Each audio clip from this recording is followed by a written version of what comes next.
그에 대한 목적 인식은 해야 한다고 느낀다고 바로 저는 간단한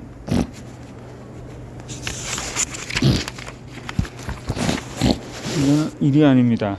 읽고자 하는 목적이 명확할 수도 있고 그렇지 않을 수도 있습니다. 목적을 제대로 알고 있다고 생각했지만 잘못 알고 있을 수도 있습니다. 저도 저의 목적을 인식하지 못해서 책을 잘 선정하지 못할 때가 있습니다. 목적을 모르니 방향을 잡을 수 없었습니다. 분야, 장르 불문하고 모든 책이 중요해 보여서 무작정 사서 읽는 게 저의 유일한 독서 방법이었습니다.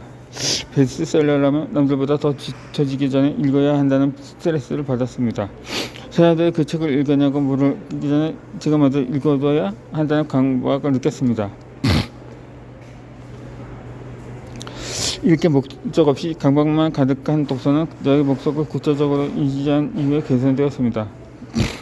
제가 나아가야 할 방향을 알게 되니 어떤 책을 우선으로 읽어야 할지, 어떤 책을 뒤로 미뤄두고 천천히 읽어야 할지, 또 어떤 책은 과감히 읽기를 포기해야 할지 분명히 알게 되었습니다. 이 독서를 지속하게 하려는 힘이 책 선정입니다. 목적을 인식한 후에 중요한 건 책 선정입니다. 책 선정에 실패하면 독서는 실패할 수밖에 없습니다. 비즈니스에 관한 지식을 얻길 원하면서 책에서도 읽고 있어서는 안 되는 것이죠. 물론 그렇게 연결되지 않을 것 같은 분야 사이에서 분명 쓸모있는 지혜를 찾을 수도 있겠지만 공부 효과는 떨어질 수밖에 없습니다.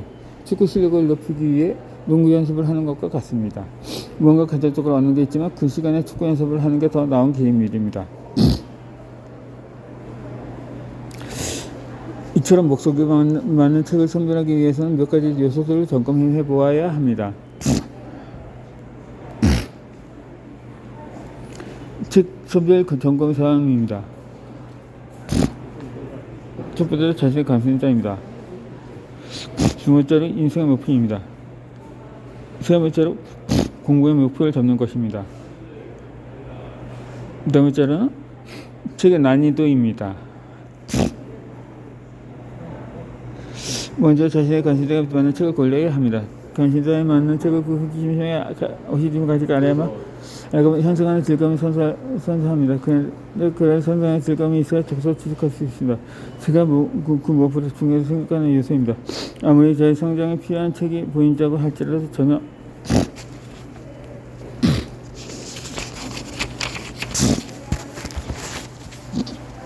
즐거움을 주지 못하는 책이라면 고민해 봐야 합니다. 단기적으로 의지력을 가지고 읽을 수는 있겠지만 독서의 지선을 떨어뜨린다는 점에서 주의해야 합니다.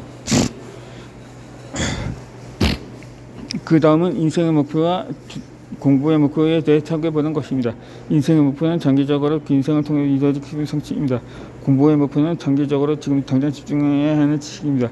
인생의 목표를 깨달으면 공부의 목표도 더욱 구체적으로 성장을 정할 수 있습니다. 때는 인생의 목표가 모호할 수도 있습니다. 이때 공부의 목표를 마저 정하고 공부를 하면서 인생을 통해 어떤 것을 이루어야 할지 조금씩 참고해 볼 수 있습니다. 노트패스로 자기 자신에게 먼저 질문해 보시기 바랍니다. 내 인생 목표는 무엇인가? 그 목표에 미치고 해야 할 일은 공부가 무엇인가? 물론 인생 목표에는 정답은 없습니다. 목표에서 반드시 그렇게 하는 것은 아닙니다. 대등하면서 수정할 수 있습니다. 중요한 건 목표에 대해 질문하고 목표를 가지는데 태도입니다. 목표에서 우리의 노력이 응집될 수 있습니다.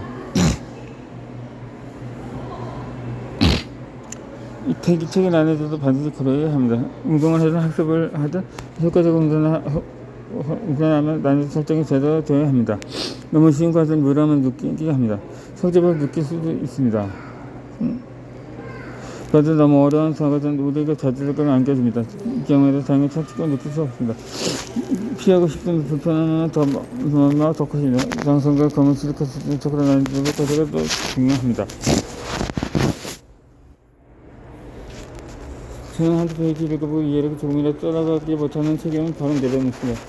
독서의 효과를 떨어뜨리기 때문입니다. 제가 책 같은 거 얻거나 하는 건 문장 속에 있는 것이 깨달음입니다. 문장 해동이 능력이 아닙니다. 그러면 문장이 어렵다고 느껴지는 책임이 일단 내려놓는 그 책을 완전히 포기해버리고 싶기 위해서가 아니라 아직 제 수준이 그 책을 읽을 정도가 아니기 때문에 않기에 나중에 다시 읽겠다는 선택입니다. 물론 가장 어려운 책에 언책을 도전해보고 싶은 욕구가 생겼을 때도 있습니다. 이런 독서 내용이 생기면서 자연스럽게 찾아옵니다. 이럴 때는 얼마든지 어려운 책에 도전해볼 수 있습니다. 하지만 이때도 성장에 대한 욕심이 독서의 능력을 떨어뜨리지는 않는지 주의해야 합니다. 관심사나 장단기적 목표, 책의 난이도 등의 요소들이 최대한 나에 맞는 책을 찾아보시기 바랍니다. 물론 이때도 완벽한 책을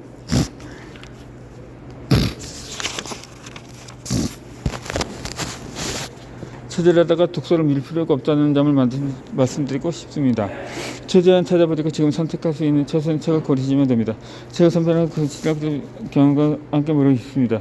책 고르기에 성공한 경험이라든가 실패한 경험이 두루두루 쌓이면서 점점 책을 볼 수 있게 됩니다. 처음부터 완벽한 책을 선별하려고 할 필요는 없습니다. 중요한 건 목적에 맞는 책을 성장하고 하는 책을 계속 유지하는 겁니다. 내 목표와 독서에 맞게 책을 책을 집혀서 저자의 목표, 책을 읽는 독자의 목적이 책 딱 일치하게 되면서 독서의 능력을 극대화할 수 있습니다.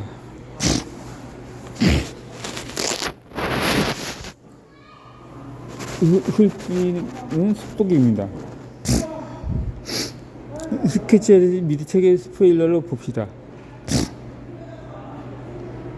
다음 예라는 제가 훑기라고 부르고 있는 독서 방법입니다. 스케치 독서라고 부르기도 합니다. 소위 말하는 속독법과도 비슷한 면이 있지만 목적과 방법이 다릅니다. 훑기는 5분 내에서 20분 동안 빠르게 책 자체를 훑어보는 방법입니다.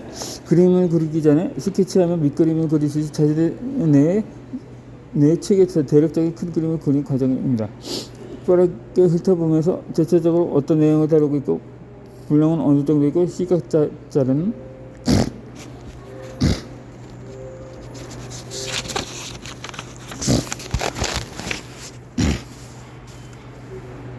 어떻게 배치되어 있는지 어렵게 하려는 뭐든지 머리머리 속에 각인하는 과정입니다. 빠르게 훑어보면서 핵심 내용이라고 판단하는 부분이 보인다면 그 페이지를 접어두거나 눈에 되면과 색필로 표시해두면 더욱 좋습니다. 구체적인 표시법은 뒤에서 더 다룰 예정입니다. 5분에서 20분 정도의 짧은 시간이지만 이 과정에서 진행하는 것과 하지 않은 것은 독서의 효율 면에서 큰 차이가 납니다. 과거에 저는 책을 편집한 처음부터 한 문제씩 순서를 읽는 습관이 있었습니다. 영화 속의 그 순간이진 판단을 스포일러로 먼저 봐버리면 영화가 재미없어지는 것처럼 책도 먼저 뒷부분을 열어보는 책 읽기의 흥미의 성과가 떨어지는 것 같다는 두려움이 있었습니다. 물론 소설 장르처럼 스토리에 대한 몰입이 필요한 책이면 처음부터 순서대로 읽어갈 필요가 있습니다. 하지만 자료화 독서법은 성장을 위해 책의 내용을 자료화하는 독서 방법입니다. 순서대로 이어지는 스토리에 몰입하는 게 목적이 아니기 때문에 처음부터 한 페이지에 꼼꼼하게 읽어 나가지 않아도 됩니다. 오히려 미리 스포일러로 봐두고 자료화를 진행하면 자료화 효과가 더 높아져 성취의 즐거움을 더 크게 얻을 수 있습니다. 훑기를 하면 더 중요한 정보가 어떤 것인지 어느 정도 감을 잡게 되기 때문입니다. 결론은 미리 봐두고 다시 책을 읽게 되면 저자가 나누고자 하는 핵심 주제를 인지하게 되기 때문에 중심을 잃지 않고 독서를 이어갈 수 있습니다. 책을 읽다 보면 책의 핵심 주제는 있고 세부적인 내용에 힘할 때가 있는데 이를 미화는 방지하게 되는 것입니다. 또한 큰 그림을 가지고 읽어나가면 몇 가지 지식들이 어떤 관계를 맺으며 큰 가지와 연결되는지 그 관계성을 더 면밀하게 들여다볼 수 있습니다. 이해보다 폭격한 감각으로 읽어봅니다. 이 훑기를 하는 목적은 절대 책을 제대로 이해하기 위함이 아닙니다. 그러므로 편한 마음으로 저자가 하고자 하는 핵심 주제가 무엇인지 파악하겠다는 생각을 하시면 됩니다. 그리고 전체적으로 이 책이 몇 개의 장으로 구성되어 있고 각 장에는 어떠한 내용들이 펼쳐지고 있는지 큰 그림만 그려보면 됩니다. 이렇게 파악한 내용들은 기억할 필요도 없습니다. 훑어보면 이런 식으로 진행되고 있구나 하는 정도만 익숙하시면 됩니다. 이때 흡기 효과를 높이는 한 가지 꿀팁을 알려드리고 싶습니다. 제목이나 책내가 프롤로그, 차례, 각자의 끝부분, 에필로그를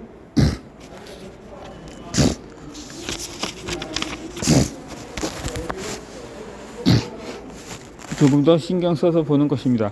왜냐하면 이렇게 책을 구성하는 요소들이 핵심 주제가 이미 나와 있을 가능성이 높기 때문입니다. 또한 친절한 저자라면 프롤로그와 차례에서 책의 구성을 잘 소개하고 있을 가능성이 높습니다. 어찌 보면 이 부분들만 잘 살펴봐도 술기의 목적을 분명히 작성할 수 있습니다. 3분 정도는 제목, 프롤로그, 차례만 봐도 책의 핵심 파악할 수 있는 것이죠. 이렇게 훑기를 해주면 책에 대한 거부감을 제거할 수 있습니다. 예전에 저는 책을 펼쳐보는 게 너무나 두려웠습니다. 펼치는 순간 그 속에 있는 지식들을 모두 익혀야 한다는 압박감을 느꼈던 것 같습니다. 완벽주의가 있어서 한 글자도 놓치지 않고 모든 것을 기억해야 한다는 스트레스를 받았습니다. 하지만 훑기 독서 방법을 알고 나서는 이러한 완벽주의자가 치는 듯이 사라졌습니다. 빠르게 훑어봐도 독서의 성과를 해치지 않는다는 생각이 안된다고 생각하지 안심하게 되었습니다. 오히려 독서 능력을 높인다는 것을 알게 된 이후부터는 더 적극적으로 훑기 시작했습니다. 정독할 책과 아닌 책 골라내기입니다. 훑기를 하면 좋은 점이 또 있습니다. 다음 자료인 꼼꼼히 읽기를 하지 않을 책들을 골라낼 수 있다는 점입니다. 책은 우리가 좋은 인생을 살기 위해 의지할 수 있는 최고의 스승이지만 모든 책이 스승이 될 수 있는 건 아닙니다. 어떤 책들은 훑기만으로도 충분한 책이 있습니다. 15분 정도 훑어보는 것만으로도 충분한 책이 있고 평생 두고두고 다시 반복해 읽어도 부족한 책이 있습니다.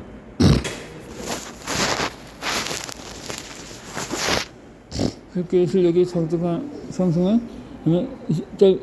짧은 시간 안에 읽기만으로도 읽기를 끝내야 할 책인지 뒤에서 소개할 수지장계만 진행할 책인지 아니면 평생을 두고 반복해 읽으면서 정리해야 할 책인지 분별할 수 있는 능력이 생깁니다.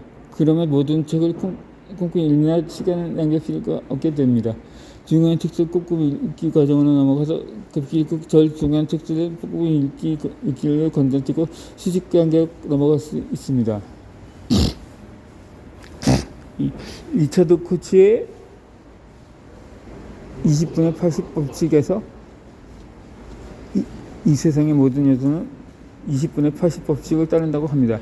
이 80%의 성과를 만드는 게 전체 20% 속에 있다는 것입니다. 핵심적인 소수가 큰 성과를 만드는 것이죠. 읽기 독서는 핵심적인 소수를 발견하는 데 엄청난 도움을 줍니다. 좋은 책을 선별할 수 있게 해줍니다. 또한 책 속에 중요한 소수를 발견하고 하도록 도와줍니다. 짧게는 5분에서 길게는 20분 정도의 이 짧은 시간이 큰 차이를 만듭니다.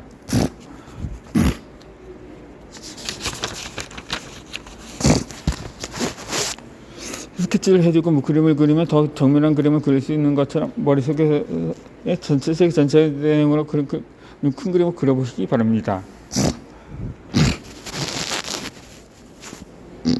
저는 제 성장을 30년을 앞서갈 거라고 확신합니다. 제가 독서법을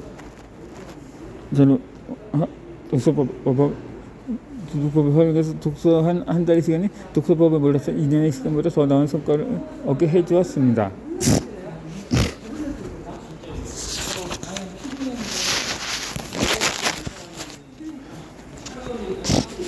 이어지는 영상에서는 꼼꼼히 읽기, 즉 정독법에 대해서 설명해 드리겠습니다.